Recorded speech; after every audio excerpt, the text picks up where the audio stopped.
Thank you, Deputy Speaker, and I do thank the member for Bradfield for introducing this motion today. It is good, surprising but good, to have the party of Robodebt talk about the importance of Services Australia. And the reason I say it is surprising because it is very clear from the Royal Commission findings into Robodebt that those opposite had absolutely no respect for the work of Services Australia. If you read the Royal Commission's report, it is very clear that those opposite, during their 9 years in government, put Services Australia in a terrible position where it was in fact responsible for implementing an illegal program that targeted the poorest of the poor, that set people into spirals of depression, in some cases even contributed to people taking their own lives.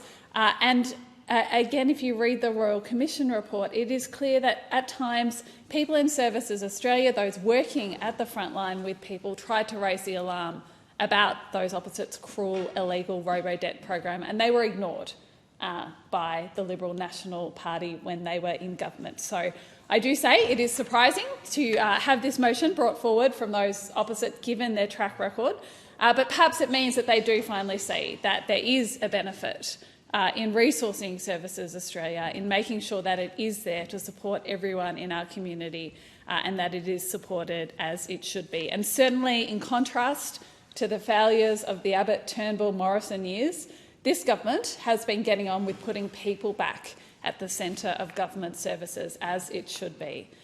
In fewer than 2 years, our government has created thousands of new jobs to improve Centrelink and Medicare services. We are trying to ensure that wherever people are accessing Services Australia, whether this is face-to-face, digital or over the phone, the people who are interacting with the agency through Centrelink, through child support, Medicare and other government services are getting the support they need. There is still work to be done. Services Australia is managing significant pressure, and again, a lot of that is a legacy of how we saw the agency and government services for people who need them most treated by those opposite during their 9 years in government. To help address a number of these issues, in November last year, the Minister for Government Services announced a significant frontline staffing boost for Services Australia, 3,000 new recruits, 500 new staff into Medicare, 2,500 into Centrelink.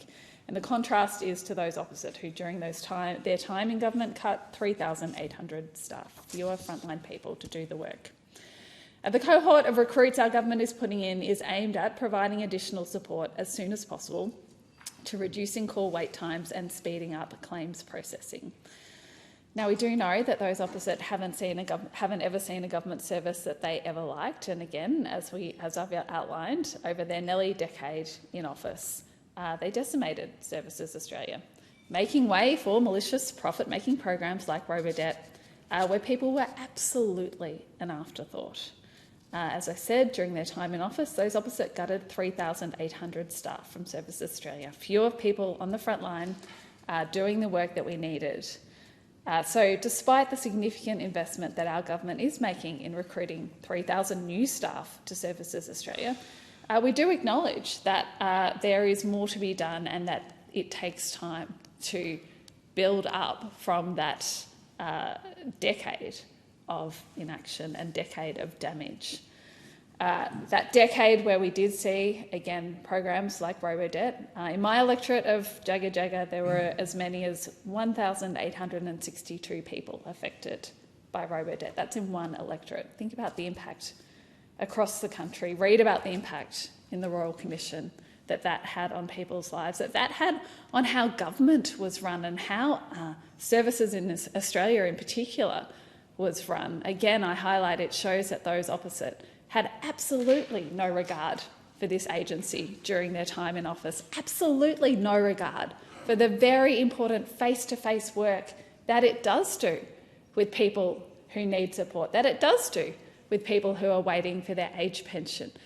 Absolutely no regard from those opposite on the incredible stress that the illegal Robodebt scheme put so many of those people under during their time in office. So I come back to where I started. It is good to hear the importance of Services Australia acknowledged from those opposite. It would have been better if they acknowledged it during their time in government, but we can only hope for better in the future from them.